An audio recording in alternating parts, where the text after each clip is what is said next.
Hello, this is Winston Cunningham. It is April 21st, 2025. And I would like to talk about receiving directions or taking directions. From kindergarten on, we're learning to take directions.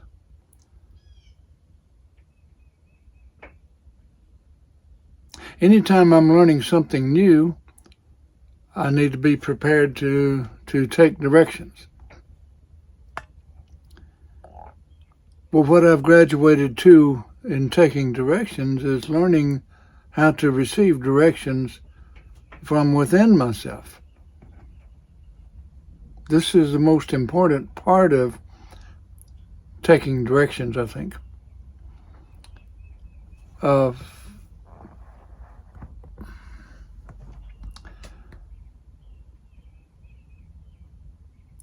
When all else fails, read directions. Oh, that one has come home to me a few times, especially when in Christmas time, putting things together overnight for Christmas morning, and then having a few pieces left on a contraption you're putting together. And you'd always hear the words, when all else fails, read directions. So I've been caught with that a few times. And I'm learning to receive directions from the most important one, the one in here. I've spent the last right at 40 years developing a relationship with my own soul. And it's the marriage made in heaven, which is between the conscious mind and the subconscious mind, which is the soul. And those two together is strengthened by decision making and strengthened by meditation. But through the practice of taking directions and following directions, especially from the ones within, and learning to take directions from other places, people, places, and things, are just a preparation for learning to take directions from the most important place in here. So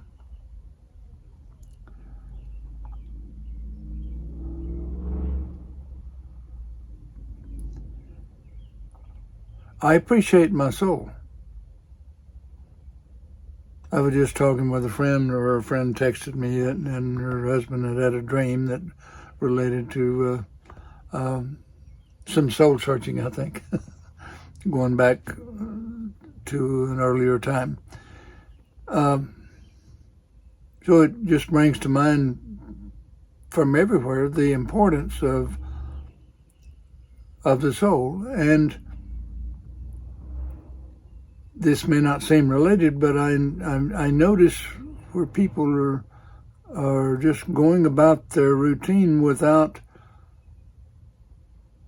giving this part of their life any or much of any consideration,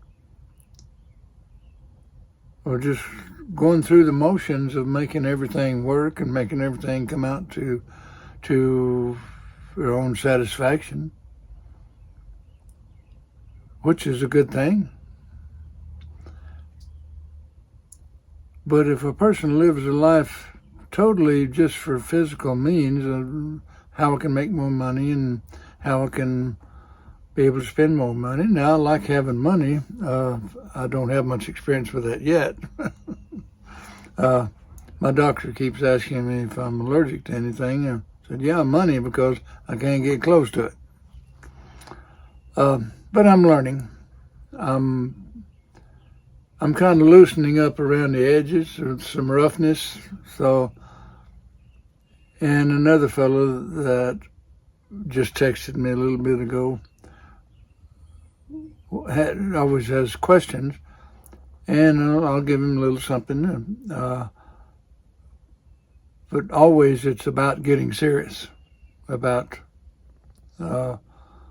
he's always asking me, "What if this? What if that?" Well, and I sent him one time my talk on the yeah but bat, because when a person, and he had asked me early on what would be his first step. I said, well, first step is pull head from rectum.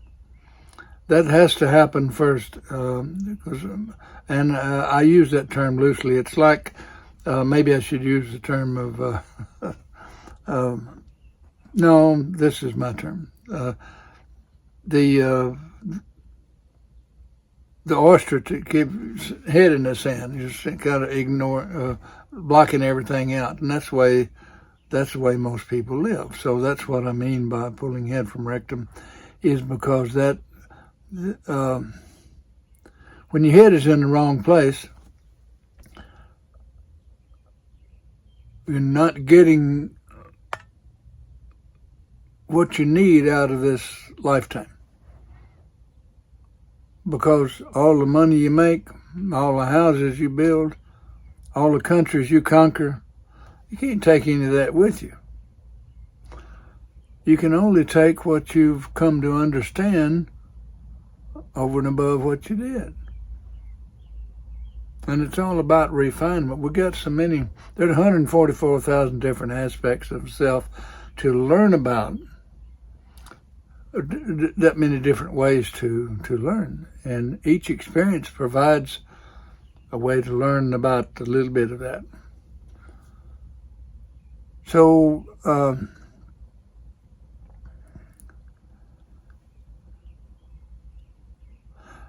what I like to do is encourage people to look a little bit deeper, a little closer at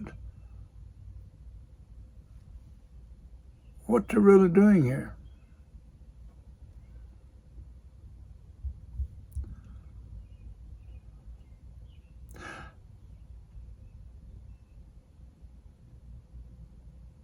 And in many ways, I'm just learning to be here. You know, I may joke about, well, I'm here, but I'm not all here.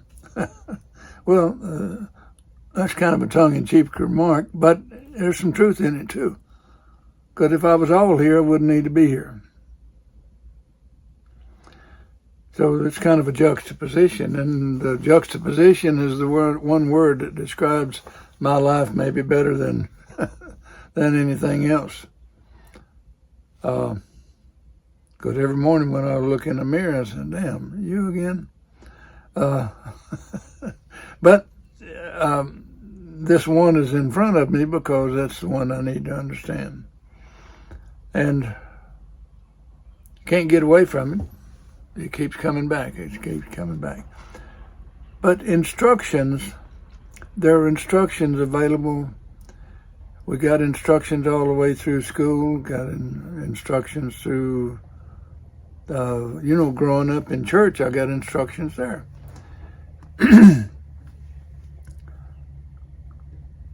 But as I've grown a little in awareness of myself, I needed a different sort of instruction. And so and even though a person may not have put in as much energy as I have into self-development, I find that each person can still offer me a little something. And so I'm always looking, I like to look at a person to see what's unique about them, because there will be something about them. Of course, I watch the ladies more than I do the guys. And I love women, and they represent different parts of my own soul. And so I see reflections there. So no matter what a woman looks like, I look a little bit deeper. And for guys too, but I'm looking at their soul rather than their outward appearance.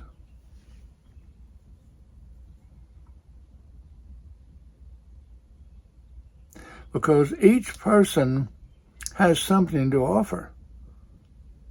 and maybe I can get just a little something from this particular person that I'm talking to.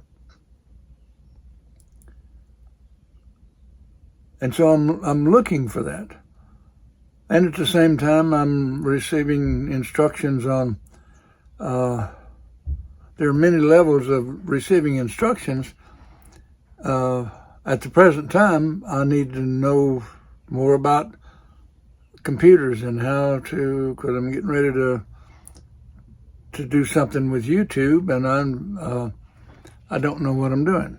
So I'm going to need to listen to some tutorials, hear people talk about their experience of how to handle these things, so that I can be better prepared. And that, yes, there are times it's hard to receive instructions, because when I'm starting to learn something new, like when I'm learning about the telephone or the iPhone and the computers, is something that I need to do in order to do the things I want to do.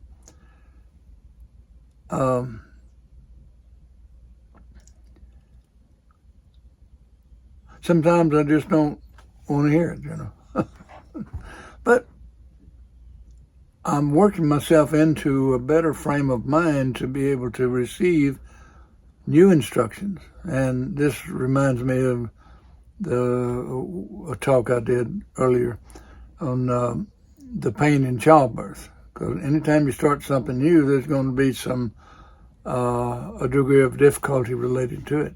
And that's the pain of giving birth to a child.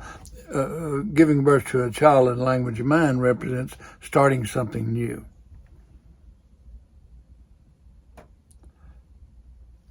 So it's more comfortable to just go over and over the same stuff that I've already done because I'm used to it. But it's more productive if I open up a little bit to learn something new and develop it, just like a child develops. Each thing I learn goes through infancy, adolescence, adulthood, and then finally the old age, which is the wisdom part. And so no matter, and I'm in the process, I've got things going on that are in each of those levels. So I think maybe that this is part of the way it keeps us humble. Is if we get too weighted in one side, like what's happening in the government at the moment, this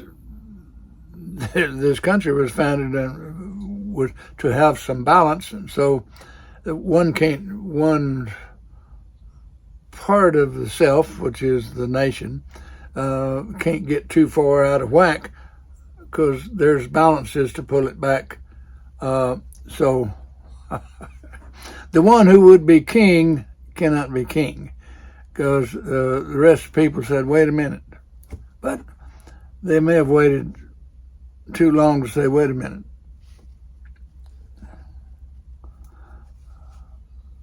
Well, there's a lot of things. We're, as a nation, we've got parts of the learning that are in the wisdom stage, and some are in the adolescent stage or adult stage, some are in the adolescent stage, and some are in the infancy stage. And so many folks right now have always felt like they're in the wisdom part, but now their mouth is falling open and saying, how did we let this happen? So it's a learning experience, and I think a lot of it, maybe most of it, comes from a refusal to follow directions. These directions, no matter what a person's life is about, whether they're the greatest Christian or the worst degenerate, everybody has their own standard, that they've adopted. So everybody's got something or someone or something, or some element to answer to. I was just helping a lady with a dream, or a husband had a dream, and there was a bus in the dream, which represents an organization. So this could fit with what I'm talking about here, is that the organization,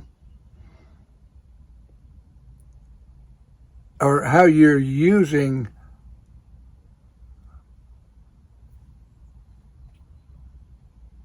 politics, for instance. People are so married to politics, it's their way of life. So so that would represent an organization that they're tied with. So you would have to go through infancy, adolescence, adulthood, old age, which is wisdom, in relation to how you're viewing how you are viewing your own commitment or involvement in an organization, such as politics, or church, or school, or make a list of the groups that you have some allegiance to, you think. And how often do you say, well, why did he do that? Well, why did he do that? Well, you weren't at the table to get your say. That's how that happened. That's part of it. There's so many elements. The whole thing is that each experience is for each of us to learn from. And this last election gave a lot more people a lot more to learn from. And these are people that thought they kind of had it together already. Well, this is how when we think we've got it together, the universe, our partner, says, well, will throw us something to tell us, maybe not quite yet. So I'm always joking and saying, I'm here, but I'm not all here. Not yet. But I have learned a tremendous amount about receiving directions. And what I'm coming to here is that the real direction comes from within. Because it's before I got into this body, existing as a soul, that I made a decision about what to do this lifetime. And I've been a little slow about coming to it, And you keep hearing these things over and over, and now get away from me. But it's what you decided to do as a soul. But once you got in a physical body for a while and got caught up in family tradition and so forth, or ideologies, who knows what. But there's all kind. These are all diversions, because each person decided what they wanted to learn this lifetime when they came here. And yes, I didn't know how to admit it, but I knew it all along. I didn't know how to understand what I know. I heard my mom say that one time. She says, I don't understand what I know, or I don't know what I understand. She said it's one or the other. So these sayings, in order for them to hang around for as long as they have, there's got to be some element of truth in them. And what's that got to do with following directions? I don't know. But the one to follow is the one you see in the mirror, not the physical part, but the inner part. Your own soul is within you. You are your soul. You're just using this body as a vehicle, like a car you get into. It's a vehicle. It's how you get around. It's how you maneuver. So when you look in the mirror, look past that physical part into the real part, the soul, and beyond that, the superconscious mind, which is the heaven part of each one of us. See, heaven is not a place you go to. It's a part of you that you come to understand eventually. That's the second coming of Christ, which is the Christ consciousness is housed in the first level of mind, and it's a deep part of us that we've lost connection with. It's still there. It was hidden in the last place a person would look. Anyway, I just wanted to offer some stimulation to whoever needs to hear this of following directions, because remember that anytime you're reading directions or following directions, you're just getting yourself in a position to learn how to follow directions and hear, which is the most important part. So following directions to put anything together is learning how to follow directions to put this together. I'm Winston Cunningham. Thank you.